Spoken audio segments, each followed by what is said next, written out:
ایک وقت کھلا کر دوسرے وقت کی قیمت دینا، اس کا کیا حکم ہے؟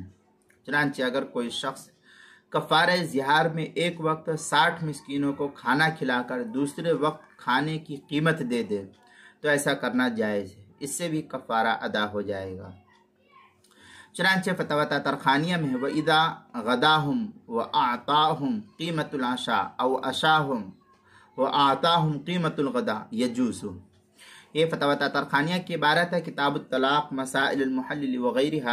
اس طریقے کی عبارت جو ہے کتاب فتاوی طاہرخانیہ کی 5ویں جلد صفحہ 183 مسئلہ نمبر 7606 پر اس کو نقل کیا، جو زکریا بک ڈپو دیوبند کا ہندی نسخہ ہے، اس کے اندر در مختار میں ہے وَإِنْ أَرَادَ الْإِبَاحَةَ فَغَدَاهُمْ وَأَشَاهُمْ أَوْ غَدَاهُمْ وَأَعْطَاهُمْ قِيمَةُ الْعَشَاءِ أَوْ عَكْسُهُ۔ اس طریقے کی عبارت در مختار شامی کتاب الطلاق باب الکفارہ جلد نمبر 5 صفحہ نمبر 144، جو زکریا بک ڈپو دیوبند کا ہندی نسخہ، اس کے اندر کتاب المسائل 5ویں جلد صفحہ 336 پر بھی نقل کیا گیا ہے۔